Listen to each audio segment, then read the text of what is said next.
Hi ಸ್ನೇಹಿತರೆ, welcome back our job alerting Kannada YouTube ಚಾನಲ್ಗೆ. ಸ್ನೇಹಿತರೆ, ನಾವು ಈಗ ಸೀರಿಯಲ್ ವೈಸ್ 1137 ಸಿವಿಲ್ ಹುದ್ದೆಗಳಿಗೆ ಸಂಬಂಧಪಟ್ಟಂತೆ district wise expected cut off ಲಿಸ್ಟನ್ನು ನೋಡ್ತಾ ಇದ್ವಿ. ಇವತ್ತಿನ ವಿಡಿಯೋದಲ್ಲಿ ಮಂಡ್ಯ ಜಿಲ್ಲೆಯದ್ದು ಎಕ್ಸ್ಪೆಕ್ಟೆಡ್ ಕಟ್ ಆಫ್ ಲಿಸ್ಟ್ ಏನಾಗಿರುತ್ತೆ ಅಂತ ನೋಡೋಣ ಸ್ನೇಹಿತರೆ. ಇದು ಬಂದು ಯಾವುದೇ ರೀತಿಯ KSP ಇಂದ ಅಫಿಷಿಯಲ್ ಆಗಿ ಬಂದ ಕಟ್ ಆಫ್ ಲಿಸ್ಟ್ ಆಗಿರಲ್ಲ. ಇದು ಕೇವಲ ತಾತ್ಕಾಲಿಕ ಆಗಿರ್ತದೆ ಸ್ನೇಹಿತರೆ. ಹಾಗಿದ್ರೆ ತಡ ಯಾಕೆ, ಇವತ್ತಿನ ವಿಡಿಯೋದಲ್ಲಿ ಮಂಡ್ಯ ಜಿಲ್ಲೆದು ಎಕ್ಸ್ಪೆಕ್ಟೆಡ್ ಕಟ್ ಆಫ್ ಲಿಸ್ಟ್ ಏನಾಗಿರುತ್ತೆ ಅಂತ ನೋಡೋಣ. ಅದಕ್ಕೂ ಮೊದಲು ಸ್ನೇಹಿತರೆ, ನೀವೇನಾದರೂ ಮೊದಲ ಬಾರಿಗೆ ನಮ್ಮ ವಿಡಿಯೋ ನೋಡ್ತೀರಾ ತಪ್ಪದೆ ಒಂದು ಲೈಕ್ ಮಾಡಿ, ಹಾಗೆ ನಮ್ಮ ಚಾನಲ್ಗೆ ಸಬ್ಸ್ಕ್ರೈಬ್ ಮಾಡ್ಕೊಳ್ಳಿ. ಹಾಗೆ ಟೆಲಿಗ್ರಾಮ್ ಗ್ರೂಪಿಗೂ ಕೂಡ ಜಾಯ್ನ್ ಆಗಿ, ಕೆಳಗಡೆ ಲಿಂಕ್ ಇದೆ, ಅದನ್ನು ಬಳಸ್ಕೊಂಡು ನೀವು ಕೂಡ ಜಾಯ್ನ್ ಆಗ್ಬೋದು. ಬನ್ನಿ ಹಾಗಿದ್ರೆ ಸ್ನೇಹಿತರೆ, ಇವತ್ತು ನಾವು ನೋಡ್ತಾ ಇರೋದು ಮಂಡ್ಯ ಜಿಲ್ಲೆದಾಗಿರ್ತದೆ ಸ್ನೇಹಿತರೆ. ಇದು ಬಂದು VK ಕಿಂಗ್ಡಮ್ ಟೆಲಿಗ್ರಾಮ್ ಗ್ರೂಪಿಂದ ಪಡೆದುಕೊಂಡಿದ್ದಾಗಿರ್ತದೆ ಸ್ನೇಹಿತರೆ. ಇದರಲ್ಲಿ ನಮ್ಮ ಅಭ್ಯರ್ಥಿಗಳ ವೈಸ್ ಯಾರು ಹೈಯೆಸ್ಟ್ ಅಂಕಗಳನ್ನು ಪಡೆದುಕೊಂಡಿದ್ದಾರೆ ಅಂತ ಇದರಲ್ಲಿ ಡಿವೈಡ್ ಮಾಡಲಾಗಿದೆ ಸ್ನೇಹಿತರೆ. ಇದು KSP ಅವರು ಬಿಟ್ಟಿರುವ ಸ್ಕೋರ್ ಲಿಸ್ಟ್ಗಳ ಅನುಗುಣವಾಗಿ ಎಕ್ಸ್ಪೆಕ್ಟೆಡ್ ಕಟ್ ಆಫ್ ಲಿಸ್ಟ್ ಇದಾಗಿರ್ತದೆ ಸ್ನೇಹಿತರೆ. ಇಲ್ಲಿ ಜಿಲ್ಲೆಯಲ್ಲಿ ಪುರುಷರ ಪೋಸ್ಟ್ಗಳು ಎಷ್ಟದವು, ಹಾಗೆ ಮಹಿಳೆಯರು ಎಷ್ಟಿದೆ ಅಂತ ನೋಡ್ಕೊಂಬಿಡೋಣ. ಯಾಕಂದರೆ ನಾವು ಕಟ್ ಆಫ್ ಲಿಸ್ಟನ್ನು ತೆಗಿಬೇಕಾಗಿರ್ತದೆ ಸ್ನೇಹಿತರೆ. ಮೊದಲಿಗೆ ಪುರುಷರ ಲಿಸ್ಟ್ ನೋಡೋದಾದ್ರೆ ಒಟ್ಟು 21 ಹುದ್ದೆಗಳದು. ಅದರಲ್ಲಿ ಒಂದು ಬ್ಯಾಕ್ಲಾಗ್ ಹುದ್ದೆಗೆ ಅದು ನಮಗೆ ಬೇಡ. ಕೇವಲ 20 ಹುದ್ದೆಗಳದ್ದು ನಾವು ಹಿಡಿಯೋಣ, ಯಾಕಂದರೆ ಫ್ರೆಷರ್ಸ್ಗೆಲ್ಲ ಯೂಸ್ ಇರೋದು ಇದೇ ಆಗಿರ್ತದೆ. ಟೋಟಲ್ 20 ಹುದ್ದೆಗಳು ಇರ್ತಾವೆ.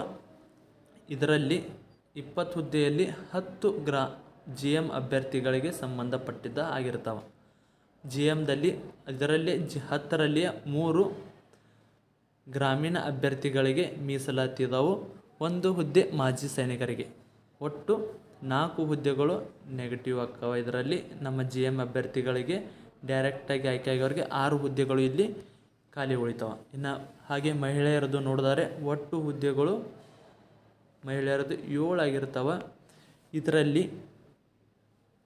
1 GM ಅಭ್ಯರ್ಥಿಗಳಿಗೆ 3 ಹುದ್ದೆಗಳು ಖಾಲಿ ಇರ್ತವೆ. ಹಾಗೆ 1 ಹುದ್ದೆ ಗ್ರಾಮೀಣ ಅಭ್ಯರ್ಥಿಗೆ ಮೀಸಲಾಗಿ ಇರ್ತದೆ. ಹಾಗಿದ್ದರೆ ಸ್ನೇಹಿತರೆ, ಇಲ್ಲಿ ಉಳಿಯುವ ಹುದ್ದೆಗಳು 2 ಆಗಿರ್ತವೆ GM ಅಭ್ಯರ್ಥಿಗಳಿಗೆ. ಇದನ್ನು ಯಾಕೆ ಹೇಳಕತ್ತೀನಪ್ಪ ಅಂದ್ರೆ, ನಿಮ್ಗೆ ಮುಂದೆ ಸರಿಯಾಗಿ ಇದನ್ನು ವಿಡಿಯೋ ಸ್ಕಿಪ್ ಮಾಡಿದೆ ನೋಡಿದಂದ್ರೆ ಸರಿಯಾಗಿ ಅಂಡರ್ಸ್ಟ್ಯಾಂಡ್ ಕೂಡ ಆಕತಿ ಸ್ನೇಹಿತರೆ. ಇದು ಬಂದು ಕೇವಲ ಎಕ್ಸ್ಪೆಕ್ಟೆಡ್ ಆಗಿರ್ತದೆ, ಫೈನಲ್ ಲಿಸ್ಟ್ ಆಗಿರಲ್ಲ.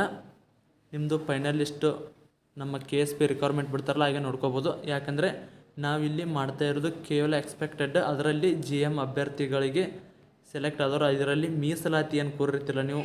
2Aದು 2Bದು ಪರಿಶಿಷ್ಟ ಜಾತಿ ಪಂಗಡದ್ದು, ಹಾಗೆ ಗ್ರಾಮೀಣ ಅಭ್ಯರ್ಥಿ PDP ಕನ್ನಡ ಮಾಧ್ಯಮ ಎಕ್ಸ್ ಸರ್ವಿಸ್ಮೆನ್, ಇದರಲ್ಲಿ ಯಾವುದೇ ರೀತಿ ಪರಿಗಣಿಸಿರಲ್ಲ ನಾವು.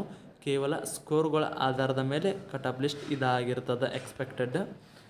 ಹಾಗಿದ್ದರೆ ಮೊದಲಿಗೆ ನಮ್ಮ ಪುರುಷರದ್ದು ಯಾವ ರೀತಿ ಇದೆ ಅಂತ ನೋಡೋದಾದ್ರೆ ಸ್ನೇಹಿತರೆ, ಮೊದಲಿಗೆ ನಾವು ನಿಮ್ಗೆ ಆಲ್ರೆಡಿ ತಿಳಿಸಿನಿ, ತಮ್ಮೇನೊಳಗೆ ನೋಡ್ರಿ cut off list final list ಎಷ್ಟು ನಿಂದಿರ್ತದಂತ.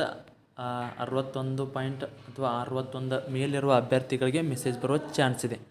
ಹೆಂಗೆ ಬರುತ್ತಪ್ಪ, ಯಾರ್ಯಾರೆಲ್ಲ ಸೇಫ್ ಜೂನ್ ಒಳಗದಾರ, ಯಾರು ಕ್ರಿಟಿಕಲ್ ಜೂನ್ದಾಗದಾರ ಅಂತ ಇಲ್ಲಿ ನೋಡೋದಾದ್ರೆ ಸ್ನೇಹಿತರೆ, ಇಲ್ಲಿ ಸ್ಕೋರ್ ನೋಡ್ಬೋದು ನೀವು. 76 ಹೈಯೆಸ್ಟ್ ಇದೆ. 76.5 76.5 ಇಬ್ಬರು ಅಭ್ಯರ್ಥಿಗಳು ಪಡೆದುಕೊಂಡಾರ. ಹಾಗೆ 75 ಹಾಗೆ 74 ಸ್ನೇಹಿತರೆ. ಇಲ್ಲಿ ನೀವು ಗಮನಿಸಬೇಕು, ನಾನು ಮೊದಲೇ ಹೇಳಿದೆ, ನಮ್ಮ ಗ್ರಾಮೀಣ ಅಭ್ಯರ್ಥಿಗಳಿಗೆ ಇಲ್ಲಿ ಉಳಿದಿರೋ ಪೋಸ್ಟ್ ಎಷ್ಟು ಮೀಸಲಾತಿ ಬಿಟ್ಟು 3 ಗ್ರಾಮೀಣ ಅಭ್ಯರ್ಥಿಗಳಿಗೆ 3 ಹೋಗ್ಯಾವು. ಹಾಗೆ ಒಂದು ಮಾಜಿ ಸೈನಿಕರಿಗೆ ಉಳಿದಿದ್ದು GM ಅಭ್ಯರ್ಥಿಗಳಿಗೆ ಕೇವಲ 6 ಉಳಿದಿರ್ತಾವೆ.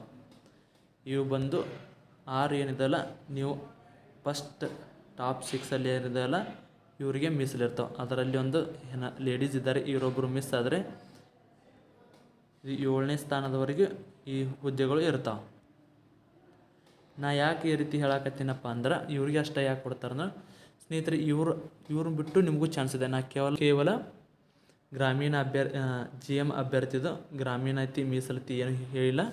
6 ಹುದ್ದೆಗಳು ಇವರಿಗೆ ಮೀಸಲಿದ್ದಂಗೆ ಆಯ್ತು ಸ್ನೇಹಿತರೆ. ಯಾಕಂದ್ರೆ ಇವ್ರು ಯಾವುದೇ ಕ್ಯಾಟಗರಿ ಇರಲಿ, 2A ಇರಲಿ, 2B ಇರಲಿ, 3rd B ಇರಲಿ, ಯಾವುದೇ ಇರಲಿ, ಇವ್ರದ್ದು ಹೈಯೆಸ್ಟ್ ಸ್ಕೋರ್ ಮಾಡಿದ ಕಾರಣಕ್ಕಾಗಿ ಇವ್ರದ್ದು GMಲ್ಲಿ ಇವ್ರದ್ದು ಮೆರಿಟ್ ಲಿಸ್ಟ್ ಕುಂದಿರ್ತದೆ.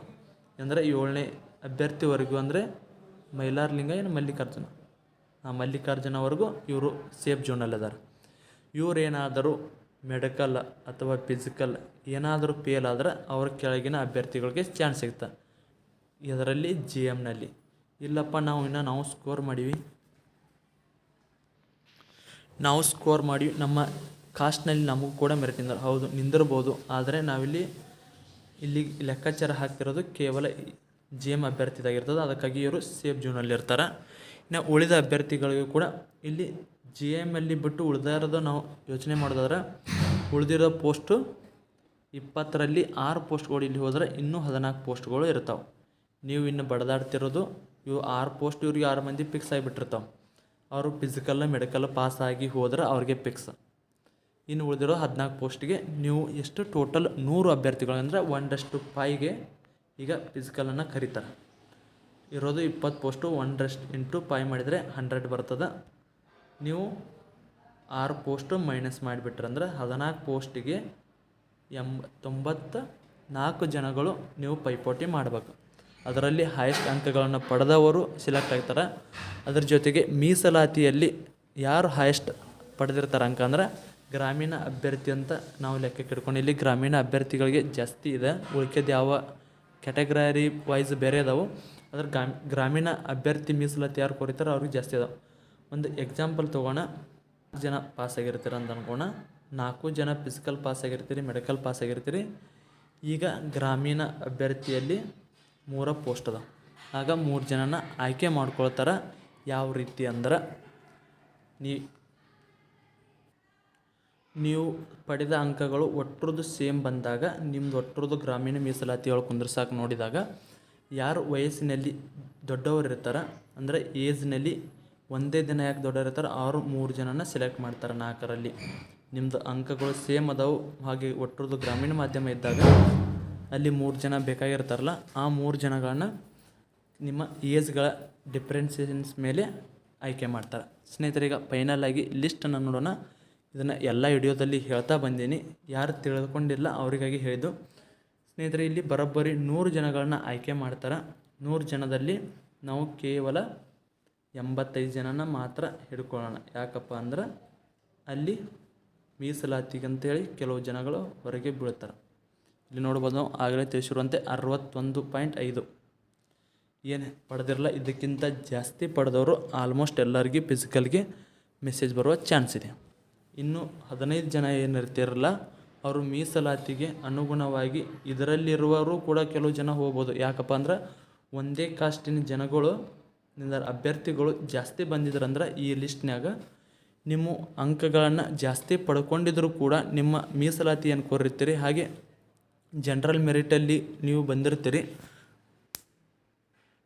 ಈಗ ನಾವು ಜನರಲ್ದೇ ತೊಗೋಣ. 6 ಜನ ಇದ್ದಾರೆ. 6 × 5 6 5 30 ಅಭ್ಯರ್ಥಿಗಳನ್ನು ಗ್ರಾಮೀಣ ಅಭ್ಯರ್ಥಿಗಾಗಿ ಸೆಲೆಕ್ಟ್ ಮಾಡ್ಕೋತಾರೆ. ಉಳಿದವರು ಹೆಚ್ಚಿನ ಅಂಕ ಇದ್ದವರು ಫಸ್ಟಿಗೆ ಸ್ಟಾರ್ಟಿಂಗ್ 30 ಜನ ಏನಿದಾರಲ್ಲ ಗ್ರಾಮೀಣ GM ಅಭ್ಯರ್ಥಿಗಳಂದರೆ ಜನರಲ್ ಮೆರಿಟಲ್ಲಿ ಹಿಡ್ಕೋತಾರೆ. ತದನಂತರದವ್ರು ಏನು ಬರ್ತಿರಲ್ಲ, ನಿಮ್ಮ 2A ವರ್ಗದಾಗ 10 ಮಂದಿ ಇದ್ದಾರಂದ್ರೆ ಅಲ್ಲಿ ಪೋಸ್ಟ್ಗಳಿಗೆ 1 ಪೋಸ್ಟ್ ಇತ್ತಂದ್ರೆ 10 ಮಂದಿಯಲ್ಲಿ 5 ಜನ ಆಯ್ಕೆ ಮಾಡ್ಕೋತಾರೆ. ಹೈಯೆಸ್ಟನ್ನು ಪಡ್ಕೊಂಡರು. ನೀವು 65 ಪಡ್ಕೊಂಡು ನಿಮ್ಮ ಮೇಲಿರುವ ಸ್ನೇಹಿತರು 66 ಪಡ್ಕೊಂಡಿದ್ದವರು 5 ಜನ ಸೆಲೆಕ್ಟ್ ಆಗ್ತಾರೆ. ಸ್ನೇಹಿತರೆ, ಈಗ ಮೆರಿಟ್ ಲಿಸ್ಟ್ ನೋಡಿದ್ರೆ ಬರೋಬ್ಬರಿ ಮೆರಿಟ್ ಲಿಸ್ಟ್ ಏನಿಲ್ಲ ಅಂದರೂ ನಿಮ್ಮದು 61 ಮೇಲಿರುವ ಅಭ್ಯರ್ಥಿಗಳಿಗೆ ಇದು ಮೆಸೇಜ್ ಬರೋ ಚಾನ್ಸ್ ಇದೆ. ಇದು ಬಂದು ಪುರುಷರಿಗೆ. ಇನ್ನು ಮಹಿಳೆಯರದ್ದು ನೋಡೋದಾದ್ರೆ ಸ್ನೇಹಿತರೆ, ಇಲ್ಲಿ ಈ ನಾವು ಇಲ್ಲಿವರೆಗೆ ಮಾಡಿದ್ದೆಲ್ಲ ಗಮನಿಸಿದಲ್ಲ, district wise cut off list ನೋಡಿದರೆ ಈ ಕಟ್ ಆಫ್ ಲಿಸ್ಟಲ್ಲಿ ಒಬ್ಬರು ಹೈಯೆಸ್ಟ್ ಮಾರ್ಕ್ಸನ್ನು ತೊಗೊಂಡಿದ್ದಾರೆ ಮಹಿಳೆಯರು. ನೋಡ್ಬೋದು, ಸೌಮ್ಯ ಅಂಥೇಳಿ 73.75 ಪಡೆದಾರೆ. ಆಲ್ಮೋಸ್ಟ್ ಎಲ್ಲ ನೋಡಿದ್ರೆ 62, 61, 65 ಇದ್ದರು. ಸ್ನೇಹಿತರೆ, ಇದೊಂದು ನನಗಿನ್ನ ತಿಳಿಯಕತ್ತಿಲ್ಲ. ನಮ್ಮ ಕಾಲೇಜಿನಲ್ಲಿ PUC, SSLC, ಡಿಗ್ರಿ ಇವರೆಲ್ಲದ್ರಾಗೂ ನೋಡ್ಬೇಕು ನಮ್ಮದು ಹೆಣ್ಮಕ್ಕಳದೇ ಮೇಲುಗೈ ಇರ್ತಿತ್ತು. ಆದರೆ CET ಒಳಗೆ ನಮ್ಮ ಗಂಡು ಮಕ್ಕಳದೇ ಮೇಲುಗೈ ಐತಿ. ಯಾಕಂತ ನೀವು ಕಮೆಂಟ್ ಮಾಡಿರಿ. ಸ್ನೇಹಿತರೆ, ಇಲ್ಲಿ ನಾವು GM ಅಭ್ಯರ್ಥಿಗಳಿಗೆ ಎಷ್ಟು ಪೋಸ್ಟ್ ಅದಾವ ಅಂತ ನೋಡಿದ್ರೆ ಜನರಲ್ ಮೆರಿಟಲ್ಲಿ 3 ಪೋಸ್ಟ್ ಅದಾವೆ. ಅದರಲ್ಲಿ ಒಂದು ಗ್ರಾಮೀಣ ಅಭ್ಯರ್ಥಿಗಳಿಗೆ ಹೋಗುತ್ತಾ, ಇನ್ನು ಉಳಿದ ಪೋಸ್ಟ್ಗಳು 2 ಆಗಿರ್ತವೆ. ಇಲ್ಲಿ ಹೈಯೆಸ್ಟ್ 10 ಮಂದಿ ಏನಂದ್ರೆ × 5 1:5 ಅದ. ಜನರಲ್ ಮೆರಿಟ್ಗೆ ಹೇಳ್ತಿರೋದು 10 ಮಂದಿ ಬರ್ತೀರಿ. ಟಾಪ್ 10 ಏನಿರ್ತಿರಲ್ಲ ನೀವು GM ಅಂದರೆ ಜನರಲ್ ಮೆರಿಟಲ್ಲಿ ಆಯ್ಕೆ ಆಗ್ತೀರ. ತದನಂತರದ ಉಳಿದ ಅಭ್ಯರ್ಥಿಗಳು ಏನಿರ್ತಾವೆ ಕಾಸ್ಟ್ ಮೇಲೆ ಅಥವಾ ನೀವು ಏನು ಗ್ರಾಮೀಣ ಕನ್ನಡ ಮಾಧ್ಯಮ ಕೊಟ್ಟಿರ್ತಲ್ಲ ಅದ್ರ ಮೇಲೆ ಆಯ್ಕೆಯಾಗಿ ಹೆಚ್ಚಿನ ಅಂಕ ಯಾರು ಪಡಿತೀರಿ ಅದರ ಜೊತೆಗೆ ಫಿಸಿಕಲ್ಲು ಮೆಡಿಕಲ್ಲು ಪಾಸ್ ಆಗಬೇಕು ಅಂದಾಗ ಮಾತ್ರ ನಿಮ್ಗೆ ಈ ಹುದ್ದೆಯಲ್ಲಿ ನೀವು ಜಾಯಿನ್ ಆಗ್ತೀರ. ಹಾಗೆ ಈಗ ಕಟಾಪ್ ಲಿಸ್ಟನ್ನು ನೋಡ್ತಾ ಹೋಗೋಣ. ಹೈಯೆಸ್ಟ್ ಅಂಕ 73 ನಿಂತಿದೆ ಇದರಲ್ಲಿ ಲೇಡೀಸ್ಗೆ ಫಸ್ಟ್ ಅವರು. ನೆಕ್ಸ್ಟ್ ನಿರ್ಮಲಾ ಅಂತವರು ಇದರ 20ನೇ ರ್ಯಾಂಕ್, ಇವ್ರದ್ದು 68 ಆಗಿದೆ. ಹಾಗೆ ತದನಂತರ 61 ಅಂದರೆ ಒಮ್ಮೆ 99ಕ್ಕೆ ಹೋಗುತ್ತೆ. ಇಲ್ಲಿ ನೋಡ್ಬೋದು ದಿವ್ಯಾಶ್ರೀ ಅಂತೇಳಿ 61, ಹಾಗೆ ಸಹನಾ ಅಂತ 60. ಹೀಗೆ ಒಟ್ಟು ನೋಡ್ತಾ ಹೋದರೆ ಇವ್ರದ್ದು ಮೆರಿಟ್ ಲಿಸ್ಟ್ ಮಿನಿಮಮ್ ಎಷ್ಟಕ್ಕೆ ನಿಂದಿರ್ತಪ್ಪ ಅಂದ್ರೆ 41ರ ಮೇಲೆ ಇದ್ದವರು ಆಯ್ಕೆ ಆಗ್ತಾರೆ. ಇಲ್ಲಿ ಬರೋಬ್ಬರಿ ಲೇಡೀಸ್ದು ಪೈಪೋಟಿ ತುಂಬ ಕಮ್ಮಿದೆ ಹುಡುಗರಿಗೆ ಹೋಲಿಸಿದ್ರೆ. ಆದರೆ ಈ ಒಂದು ಮಂಡ್ಯ ಜಿಲ್ಲೆಗೆ ಸಂಬಂಧಪಟ್ಟಂತೆ ಹೈಯೆಸ್ಟ್ ಸ್ಕೋರ್ ನಾವು ಈಗ ನೋಡಿದರಲ್ಲಿ ಆಲ್ಮೋಸ್ಟ್ ಎಲ್ಲ ಡಿಸ್ಟಿಕ್ದಾಗೂ 61, 65 ಅಷ್ಟೇ ಇರ್ತಿದ್ದು. ಇದರಲ್ಲಿ ಇಬ್ಬರು 73 ಮತ್ತು 68 ಮಾಡಿದ್ದಾರೆ. ಇವರು ಏನಾದರೂ ಮೆಡಿಕಲ್ ಮತ್ತು ಫಿಸಿಕಲ್ ಸರಿಯಾಗಿ ಆಯ್ಕೆ ಆದ್ರೆ ಪಾಸ್ ಆದ್ರೆ ಅವು ಎರಡು ಏನು ಜನರಲಲ್ಲಿ ಏನಿದಾವಲ್ಲ ಅವರ 2 ಪೋಸ್ಟ್ ಅವರಿಗೆ ಹೋಗ್ತಾವೆ.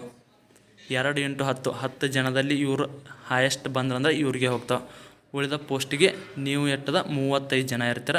ಎಲ್ಲ ಟೋಟಲ್ 7 × 5 ಮಾಡಿದ್ರೆ 35 ಪೋಸ್ಟ್ ಬರ್ತಾವೆ. 35 ಮಂದಿನ ಆಯ್ಕೆ ಮಾಡ್ತಾರೆ. ಇದರಲ್ಲಿ 1/5 ಎಲ್ಲಿವರೆಗೆ ಆಯ್ಕೆ ಮಾಡ್ತಾರಪ್ಪ ಅಂದ್ರೆ 41ರಿಂದ 40ರ ಮೇಲಿರುವ ಅಭ್ಯರ್ಥಿಗಳು ಆಯ್ಕೆ ಆಗ್ತಾರೆ. ನಾ ಪ್ರತಿ ಸಾರಿ ಹೇಳ್ತಿರ್ತೀನಿ, ನೀವು ಕೇಳಿರ್ಬೋದು, ಒಂದೇ ಕಾಸ್ಟಿನ ಅಭ್ಯರ್ಥಿಗಳು ಬಂದಾಗ ನಿಮ್ಮ ಮೀಸಲಾತಿಗಳು ಲೆಕ್ಕಕ್ಕೆ ಬರಲ್ಲ. ಯಾಕಪ್ಪ ಅಂದ್ರೆ ನೀವು 39 ತೊಗೊಂಡಿರಿ, ಇವ ಗ್ರಾಮೀಣ ಮೀಸಲಾತಿ ಕೋರ್ಯಾನ, ನಾ 60 ತೊಗೊಂಡಿನಿ, ನನ್ನ ಯಾವುದೇ ಮೀಸಲಾತಿ ಇಲ್ಲ, ನಾನು GM ಅಭ್ಯರ್ಥಿ, ಕೇವಲ GM ಮಾತ್ರ ಅಂದರೆ ಸಾಮಾನ್ಯ ಅಭ್ಯರ್ಥಿ. ಇವರು 39 ಪಡ್ಕೊಂಡಾನ, ಇವನು GM ಅಭ್ಯರ್ಥಿನ. ಆದರೆ ಇವ್ರದ್ದು ಕಡೆ ಗ್ರಾಮೀಣ ಮಾಧ್ಯಮ ಇದೆ, ಅಂದ್ರೆ ಗ್ರಾಮೀಣ ಪ್ರದೇಶದಲ್ಲಿ ಕಲ್ತಿದ್ದೀವಿ ಅನ್ನೋ ಮೀಸಲಾತಿ ಕೋರಿರ್ತಾರೆ.